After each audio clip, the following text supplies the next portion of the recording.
നമസ്കാരം. Big boss Malayalam season 6-ലെ ഏറ്റവും മികച്ചതും പ്രേക്ഷക പ്രീതി നേടിയതുമായ കോംബോയായിരുന്നു അർജുൻ ശ്രീതു. മറുവശത്ത് ജാസ്മിൻ ഗബ്രിൽ കോംബോ ബിഗ് ബോസിന് അകത്തും പുറത്തും ഒരുപോലെ വിമർശിക്കപ്പെടുമ്പോഴായിരുന്നു അർജുനും ശ്രീതുകളും ആളുകൾക്കിടയിൽ സ്വാധീനമുണ്ടാക്കിയത്. ബിഗ് ബോസിൽ നിന്നും പുറത്തു വന്നതിന് ശേഷം ഇരുവരും തങ്ങളുടെ റിലേഷനിൽ വ്യക്തത വരുത്തുകയും ചെയ്തിരുന്നു. ഞങ്ങൾ തമ്മിൽ പ്രണയമൊന്നുമില്ല, സുഹൃത്ത് ബന്ധം മാത്രമാണ് എന്നായിരുന്നു അർജുനും ശ്രീതുവും പറഞ്ഞത്. എങ്കിലും തങ്ങളുടെ പ്രിയപ്പെട്ട ശ്രീജൻ ജോഡികളെ ഒരുമിച്ച് കാണാനാണ് പല പ്രേക്ഷകർക്കും ഇഷ്ടം. ഇപ്പോഴിതാ പ്രേക്ഷകരുടെ ആഗ്രഹം പോലെ അവർ ഒന്നിച്ചിരിക്കുകയാണ്. ജീവിതത്തിലല്ല, ഒരു അവാർഡ് ഷോയിലാണെന്ന് മാത്രം. ബിഹൈൻഡ് വുഡിന്റെ അവാർഡ് നിശയിലാണ് അർജുനും ശ്രീതുവും ഒരുമിച്ച് എത്തിയത്. ഗോൾഡ് ഐക്കൺസ് അവാർഡായിരുന്നു ഇരുവർക്കും ലഭിച്ചത്. അവാർഡ് സ്വീകരിച്ചതിന് പിന്നാലെ മനോഹരമായ ഡാൻസ് പ്രകടനവും ഇരുവരും വേദിയിൽ കാഴ്ചവെച്ചു. ഡാൻസിനിടയിൽ ശ്രീതുവിനെ അർജുൻ എടുത്തു പൊക്കുകയും ചെയ്തു. ഡാൻസിന് ശേഷം അർജുൻ വാരണമായിരം സിനിമയിലെ പാട്ടിന്റെ പശ്ചാത്തലത്തിൽ ശ്രീതുവിനെ പ്രൊപ്പോസ് ചെയ്തിട്ടുണ്ട്.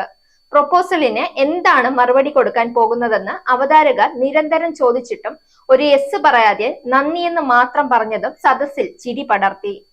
അതേസമയം ഞങ്ങൾ ഇപ്പോഴും നല്ല സുഹൃത്തുക്കളാണെന്ന് ഇരുവരും വ്യക്തമാക്കി. ഇത്തരമൊരു അവാർഡ് തന്നതിന് ബിഹൈൻഡ് വുഡിനും പിന്നെ ഞങ്ങളെ പിന്തുണച്ച പ്രേക്ഷകർക്കും ഒരുപാട് നന്ദി. പ്രേക്ഷകർ കാരണമാണ് ഇവിടെ എത്തിയത്. ശ്രീജൻ എന്ന ഹാഷ്ടാഗിൽ അവർ ഒരുപാട് വീഡിയോ ചെയ്തു.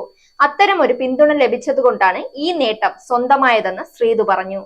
എന്റെ ജീവിതത്തിലെ ആദ്യത്തെ അവാർഡാണ് ഇതെന്നായിരുന്നു അർജുന്റെ പ്രതികരണം.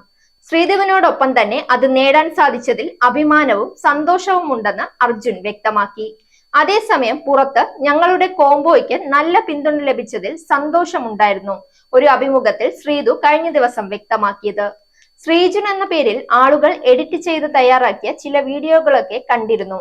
ഞങ്ങൾ തമ്മിൽ നല്ല സുഹൃത്തുക്കളാണ്. അത്തരമൊരു ബോണ്ട് ഇരുവർക്കും ഇടയിലുണ്ട്. പുറത്ത് അത് എങ്ങനെ പോകുന്നുവെന്ന് അറിയില്ലായിരുന്നു. പുറത്തുനിന്ന് നോക്കുമ്പോൾ അങ്ങനെ തോന്നുകയും ചെയ്യുമെന്നും താരം വ്യക്തമാക്കി. ഞാനും അർജുനും നല്ല സുഹൃത്തുക്കളാണ്, അല്ലാതെ ഞങ്ങൾ തമ്മിൽ പ്രണയബന്ധമോ റിലേഷൻഷിപ്പോ ഇല്ല. വെറും സുഹൃത്തുക്കൾ മാത്രം. പുറത്ത് എങ്ങനെയാണോ അതുപോലെ തന്നെയാണ് അകത്തും പെരുമാറിയത്. അവിടെ ദേഷ്യം വരുമ്പോൾ ദേഷ്യപ്പെട്ടിട്ടുണ്ട് എന്ന് വെച്ച് എല്ലാ വിഷയങ്ങളിലും കയറി ഇടപെടാറില്ല. ഞാനുമായി ബന്ധപ്പെട്ട വിഷയങ്ങളിലാണ് പ്രതികരിക്കാറുള്ളതെന്നും ശ്രീതു വ്യക്തമാക്കി. Zag news, Thiruvananthapuram. നേരിന്റെ വാർത്തകൾ നിങ്ങളുടെ വിരൽത്തുമ്പിൽ എത്താനായി സാഗ് ന്യൂസ് ചാനൽ സബ്സ്ക്രൈബ് ചെയ്തും ഷെയർ ചെയ്തും ഒരു ശരിയായ മാധ്യമ നിലപാടിന് നിൽക്കാൻ ഞങ്ങൾ നിങ്ങളെ ക്ഷണിക്കുന്നു.